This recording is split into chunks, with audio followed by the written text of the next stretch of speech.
Have you all seen that movie, The Bling Ring? Nah, I haven't either, so it's okay. But now it's time to take a real look into the lives of these criminals with this new docuseries coming to Netflix, and we're going to jump into my review of that right now.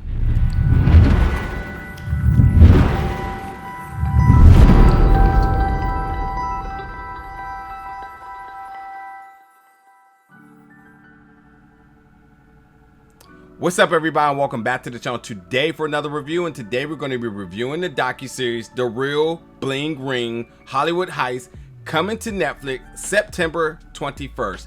Three-part docuseries, about an hour each, as we look into the real story behind that inspired the movie The Bling Ring, which I did not see, but from the knowledge I got from this docuseries, I know enough to know that I don't want to see it. But nonetheless, we go into the accounts of the events, hearing it from the horse's mouths themselves, Alexis and Nick. These teenagers back in 2019 was so hell-bent in being celebrities, they had to break into celebrities' houses and steal all of their clothes, their jewelries, their accessories, all sorts of different things, because they needed to look the part, to be the part. And yeah, whatever. And like, you know, it's wild. It's a wild story. There was parts of this documentary I liked. There's parts I just really didn't like, because it was just so stupid at times. It really felt like a parody of a documentary, because you still see them still years later sort of still trying to like make themselves relevant. And like, it almost comes off like a sickness, because this addiction to want to be a celebrity by any means necessary, even after doing times or handed a sentence, and understanding how you just changed your victims' lives, and folks didn't even feel safe in their own house. To me, I don't know. But kind of going back into the events of things, I mean, these teenagers, they broke into numerous celebrities' house in Hollywood Hills and these home invasions, and you know, they thought they couldn't be caught till they did get caught, and they really didn't show much remorse. I mean, Nick was definitely the ringleader. Alexis happened to be a little bit of a casualty here, because like, while she at least says in the interview like she really didn't want to be a part of it, people kind of look into how she was carrying her life, and I think they like made her much more involved than she really actually was. I mean, you really hear Nick in this documentary explain how he was pulling all the strings. And Alexis was somebody that he was fond of. I mean, he considered her a friend, and they had similar goals in terms of wanting to party, and in terms of wanting to be noticed, and all sorts of different things. But you know, Nick was just kind of at this point really deep in his stride, and when Alexis got on, Alexis knew like this wasn't good. Also, Alexis was dealing with an addiction, so with the addiction that she was dealing with, this sort of kind of made the trajectories align, because this was means for her to get money in order to fix her addiction. Nick didn't want money. Nick, I mean, while he did get money from the home invasion, Nick wanted the part. So he stole the clothes, the jewelry, and wore it like it wasn't anything. And I mean, they broke into big celebrity houses. We're talking about Paris Hilton. We're talking about Orlando Bloom, Megan Fox, Lindsay Lohan. I mean, big names here, especially at this time. And like, it's kind of sad, because Lindsay Lohan was like already down with a lot of other things going around with her, and it was like kicking her while she was down. So yeah, there's a lot of different things kind of going on here, and this was all happening from October 2008 to 2000 and November of 2000, August of 2009, and then now 10 years later is when they put together this documentary with them personally on screen saying what happened. Then you got interviews from other folks. I mean, Perez Hilton was one, the original TMZ, if I may say, and actually his work definitely influenced how tabloids operate nowadays. So like, you can, you know, the structure and how he reported news back in the day, which was a big catalyst to everything that happened in this story, was definitely the big start of major outlets that cover news and blogs and stuff like that, like TMZ. Had to give him a shout out. But yeah, so you got tons of interviews. You really see like the evolution of celebrity reality TV, and you see also kind of their personal lives and the conflict. I mean, Alexis and her mother definitely there was a lot going on there. And by the way, like, this felt like a reality show because there was so much drama within one another. I mean, everyone recounting events different. You know, Nick saying one thing, Alexis saying another thing, Alexis and her mom not getting along, Alexis and her mom, you know, recount when they started their reality show, and which really put the target on their back. When they started their reality show, that's when folks really started to see like, oh, they're not taking this serious. And like their reality show, which was called Pretty Wild, which was actually Pretty Wild, really also showed how everybody wanted to be a celebrity. Folks who were involved in this investigation was appearing on a reality show playing a part.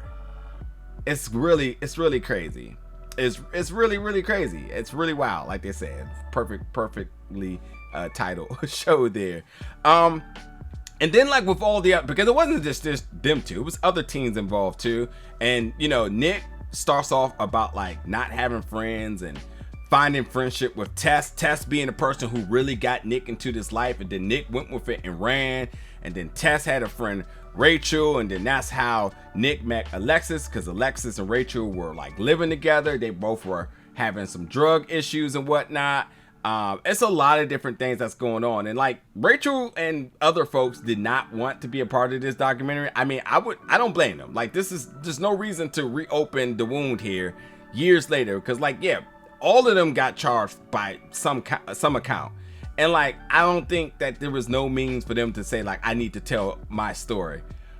But for the folks that were here, again, there was a level of celebrity. That's why it kind of felt like a parody at times, because they were like so proud of what they did, almost to the point that there was no remorse about how they truly like messed up, not only their lives, but like the celebrity lives that they, you know, they ended up making them victims. And there's like, yeah, there's definitely some interesting things in this documentary. Like it does tell an important message. I mean, it tells you about, one, social media etiquette, because they damn sure got caught up because they were just stealing stuff and then getting on MySpace wearing it, and then the cops were just like, oh, Facebook and MySpace, we'll just use those to track these people down. They did.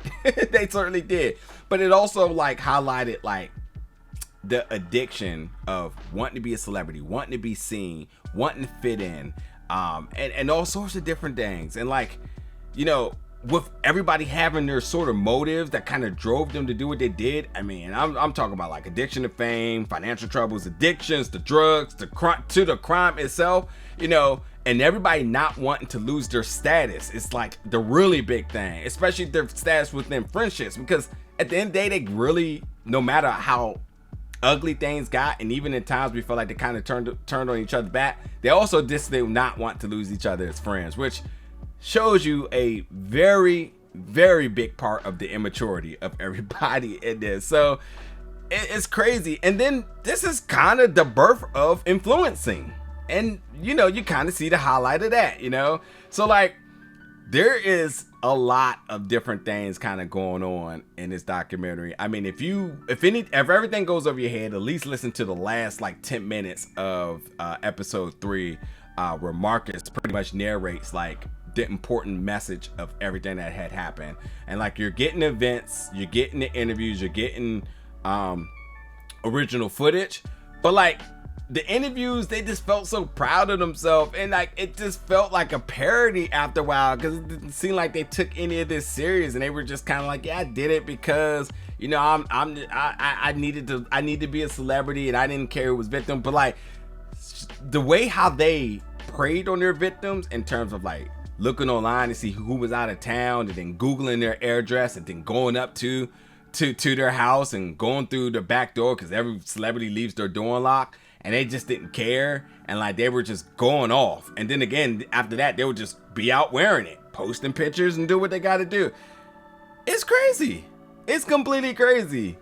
So I don't know, man. This is going to be one that I just feel like people are going to watch. I think social media is going to have a good time with this. I think there's going to be like some memes and gifs and all sorts of people just like mocking them. And that just gives them more attention, which is just like, whoa, we haven't learned anything. Here we are, right back, giving them more attention. And, you know, Alexis is doing better in life. Nick seems to be doing well for himself as well, too. So, like, I guess there's a happy ending about everything that they've been through. But, like, this celebrity and fame obsession is like sickening, and that is highlighted to the T in this. So there's that. But hey, check it out. The Real Bling Ring, Hollywood Heist. Do not check out the movie because I don't care about the movie. But this documentary, I think is interesting. If anything, you'll get a laugh. It's 3 episodes, about an hour each. It's your next new Netflix binge, September 21st.